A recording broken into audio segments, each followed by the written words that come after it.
อนนี้ก็พามายางเลาะเบิงโซนขายของฝากเนาะพี่น้องเนาะโอ้แต่ว่าแปลกเนาะ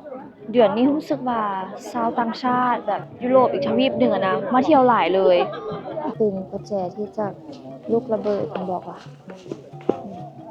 โอ้สาลีกัตะแซบขนาดมาขายซื้อบอแมนค่ายทุกมือเจ้ามาซอยค่ายซอยเมย์ อีเมย์ยังงามอยู่เลยคอยคำยามแรงแบบนี้อากาศหนาวๆบอกเขาปิ้งเด้เนาะแม่เป็นปิ้งเต่าถ่านเลยตอนนี้น้องกำลังจะย่างไปตลาดกลางคืนเนาะพี่น้องออกจากโฮมโจมาหน่อยนึงก็เป็นโซนตลาดกลางคืนแล้วช่วงวันเสาร์วันอาทิตย์แบบนี้เพิ่นก็จะมีกิจกรรมโซเด้เสียง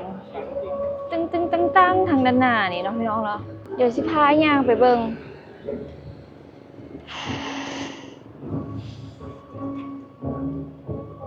ตกแรงมาอากาศเย็นๆนี่ไปหิบค่ำใครได้อยู่นี่เพิ่นขี่รถซ่าเนาะพี่น้องเนาะแล้วก็บ่ได้มีไฟแดงใดแล้วมันก็ขี่ซ่าเนาะค่อยๆเปลี่ยนกันให้ไปเนาะผ่านทางขอบใจเด้อบ่เพิ่นน่าฮักขนาดเลยอย่าเฝ้าไปว้าวพี่น้องคนหลายขนาดเลยมื้อนี้คนหลายขนาดเลยพาอย่างเลาะเบิ่งน้ำกันเนาะพี่น้องเนาะ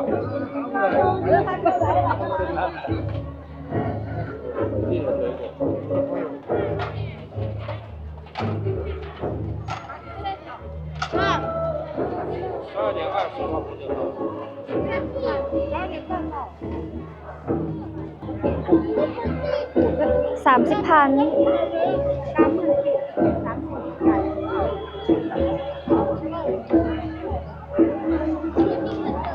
แม่ลูกให้แม่100,000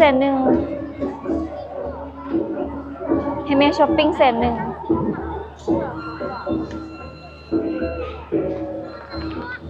เจ้าขายฮอดจักโมงแต่ละมื้อ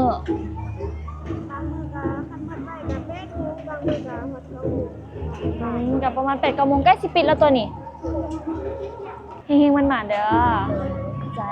โอ้มีแม่ค้าน้อยมาขายพร้อมโซนด้านเทิงก็จะเป็น walking เนาะพี่น้องเนาะ walking street อาหารจะมี2ฝั่งมีน้ำฝั่งนี้น้ำแล้วก็ฝั่งน้ำอันนี้ก็จะเป็นฟิลอาหารบ้านๆเนาะในโฮมอ่ะนะฝั่งนี้ก็จะเป็นอาหารอินเตอร์แน่แล้วก็มื้อนี้มีการแสดงโชว์พร้อมเลยพี่น้องกิมโนอ่ะนั่นเป็นอย่างเกาหลีเนาะ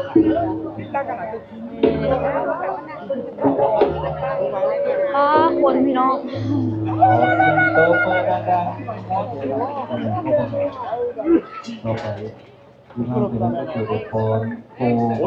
สวนลาดแรงพี่น้องต่างชาติหลายคักเลยมื้อนี้นะโอ้เห็นแล้วชื่นใจเลยพี่น้องในคึกคืนขนาด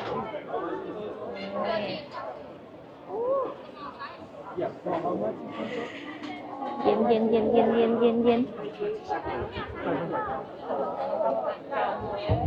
พาเลาะเบิ่งน้ำกันเด้อพี่น้องจ้าโอ้มีสเต็กด้วย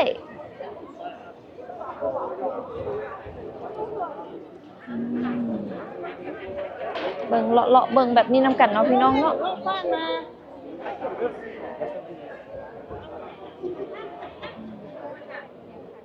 อันนี้คนหุ่มหลายแท้มาเลาะตลาดแรงเนาะพี่น้องเนาะเลาะลาดแรงเนาะอยู่หลวงพระบางเดี๋ยวจะมาพบหน้าพ่อตาแม่ค้าเนาะเป็นตะเพงเพิ่นงามดีค่ะสบายดีไหมคะขายอย่างในมื้อนี้ค่ายจะมีบาร์บีมะพร้าวออนแล้วก็ซาลีอบชีสอบเลยเจ้าขายอยู่ทุกมื้อบ่แมนค่ายทุกมือเลยน้องซื้อมาจากไหนซื้อว่าเปยแมนคนลาวเหรอแมนคนลาวแท้ๆเลยซอดเลยแมนงามสิเฮียนทางไหนล่ะลูกเฮียนอยู่ม.6 ปีนี้แล้วเจ้าซอยกับสถานที่1ละหลาแมนมาขายซื้อบ่แมนค่ายทุกมือเจ้ามาซอยค่ายซอยเมย์ขายอยู่ไสอยู่ตลาดมือใจกลางเมืองเลยตลาดนี้เปิดจักโมงขายจักโมงจะเปิดช่วงประมาณแรงๆประมาณก็แล้วก็5 โมง10 โมงทำเจ้าเมนูไหนที่น้องอยากแนะนำเป็นบาบินมะพร้าวอ่อนข้างหลวงพระบางเลยมีเมนูไหนอีกแล้วก็เป็นตัวนี้จะเป็นข้าวต้มแทงไอศกรีมเจ้า ขาย เท่าไหร่เนี่ยคะ ตัวนี้ไม่ไงจะ30ไม่น้อยจะ20,000จ้ะ เป็นอย่างก็เป็นแพงนะสิ เพราะว่า ถ้าเห็นเจ๊มึงจะไปต่อ เพราะว่าจะเป็นแบบเขาจะเฮ็ด DIY มาให้กินง่ายคือจะเป็นแบบแพงไม่นี่แล้วเขาก็สามารถตัดกินได้เลย เลือกให้เอ้ยในดูหันก้อน แนะนำเป็น แนะนำเป็นตัวไหนล่ะ ซ้ำรสชาติเลยก็ได้เจ้าจะได้กินผมซ้ำมันหวาน ใส่จับคือเอ้ยพวกเนี่ยตัวไหนสั่งกี่บาท จะเป็นซ้ำรสชาติเลย อ๋อตัวนี้เท่าไหร่ตัวนี้ ตัวนี้ไม่นี่ปกติของค่ายตัวซ้ำรสชาตินี่จะ40ตัวรสชาติเดี๋ยวจะ30เนาะ แล้วข้าวทำน้อยๆดิ ทางถึงน้อยๆไม่20,000แล้วก็25,000เจ้า ตัวใหญ่ก็จะพุ่งกว่าเนาะ แม่ตัวเนี้ยจะ เอาตัวน้อยได้บอกไอ้กินโบราณ โอเคได้จ้ะเอา เฟซบุ๊กเนี่ยได้บอกนะคะแบบนี้ ได้เจ้า ซื้อมาจากไหนจ๊ะ ชื่อว่าเป้ย P A K A Y แล้วก็ V K 4 แต่เด้ เล อย บ่เป็นหยัง เอาเอ้น้องเน่โอ้สาลีกับตะแซบขนาดสาลีมันเท่าไหร่นะอีนะ25กับ30แม่กินบ่นี่เพิ่นมีบอลให้จับพร้อมนี่คักเนาะสาลี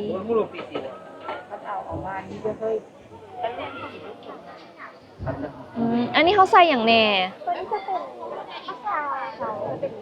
ขาวโพรสชาติจะเป็นเห็ดมาจากออร์แกนิกเลยจะมีมังมังกร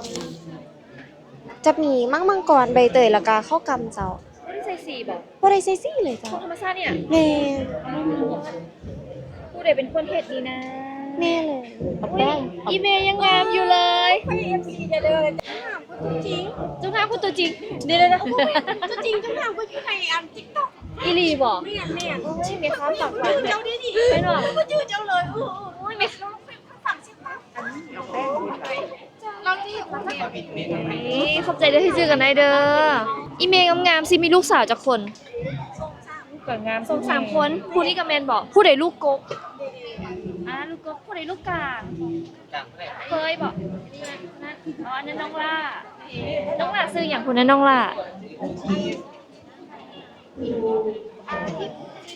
ซื้อทิปเนาะอุ้ยแพงเนี่ยมีแต่คนขายเครื่องเก่งๆหูงามๆขอบใจเด้อ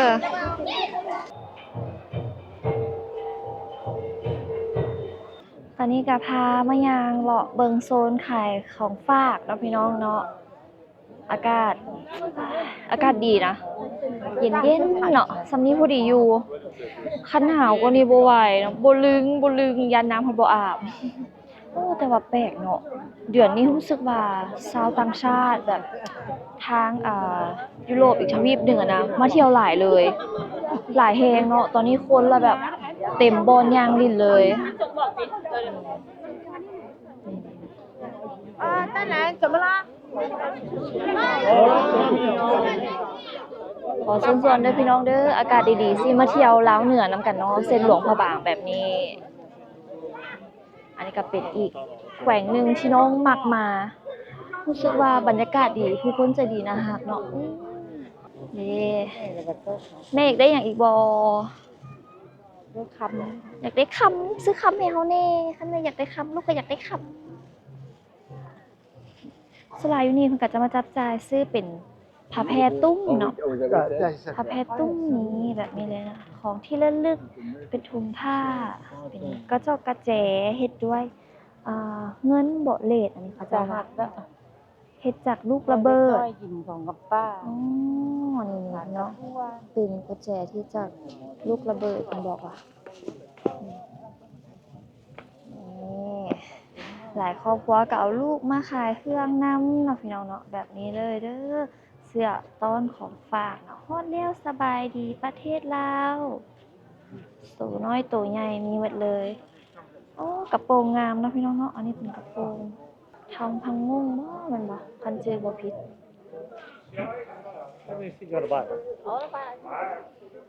พามาอัปเดตเก็บภาพบรรยากาศตลาดกลางคืนอยู่ที่หลวงพระบางเนาะช่วงเดือน12คนถือว่าหลายคักคึกคืนเลยเนาะเป็นเดือนแห่งการท่องเที่ยวเลยก็ว่าได้เอาคายบ้างน้ำ กระเป๋าพายบางน้ำถามมาดูอันสบายดีกระเป๋านี่ขายจังไหนเจ้าตัวใหญ่60ตัวน้อยเด๋ ตัวใหญ่60ตัวน้อย50แม่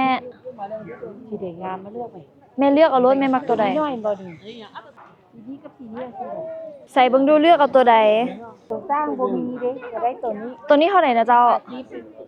50,000 รุ่นมาเช่นนี้เลย อ่ะขอบใจ ไปแม่ยัง ขนาดห้าเลย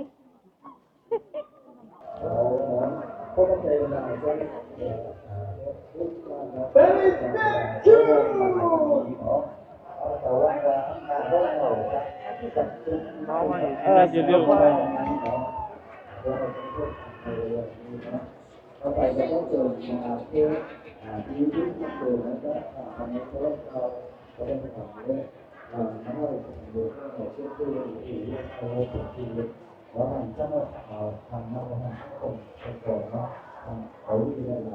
ขายจังไหนเจ้าขนมโคก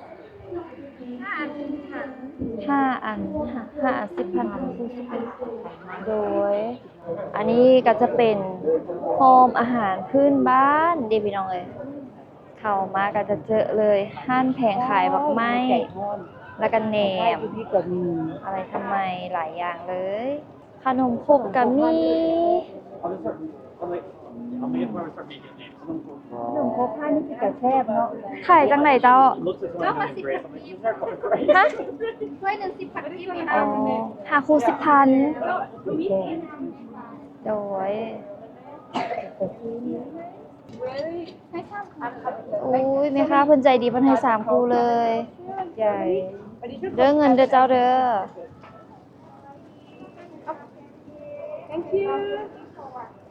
ขอบใจ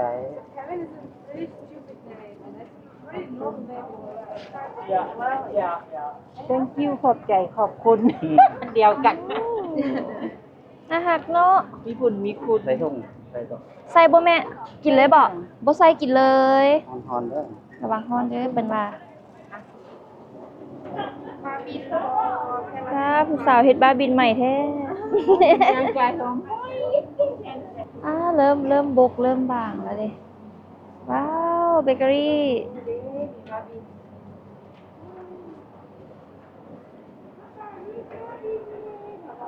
ก่อนหน้านี้คนหลายอาหารหลายกว่านี้เนาะแต่ว่ามืดไปหลายห้านเติบแล้วพี่น้องเลยตอนนี้ก็ค่ำแล้วได้นี่นะ 出这米可就是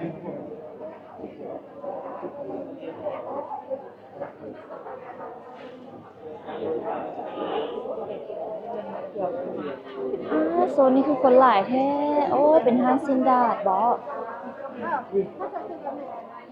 เป็นห้างกับข้าวห้างซินดาดนี่ห้างจุ่มจิ๋มห้างนี่แซ่บเด้อ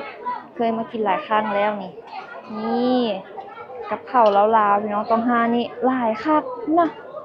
เมนูบ้านๆนะนี่กับข้าวกับปลากับข้าวไม่ค่ามันบ่อยู่แล้วนี่พี่น้องจะไปใส่ห้านจุ่มห้านดาดก็มีไป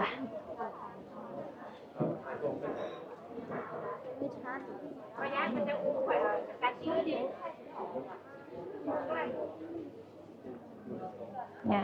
่างเลาะพี่น้องย่างเลาะเบิ่งไปน้ำกันนี่แหละเนาะ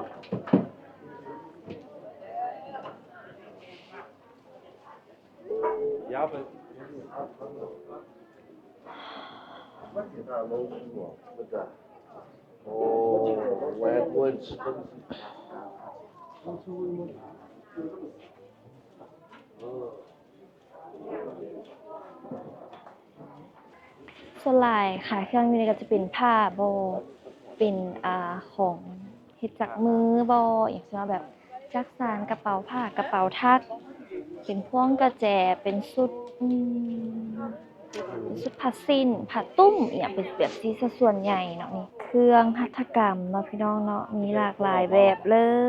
ย 就好吧了吧？我爸我说话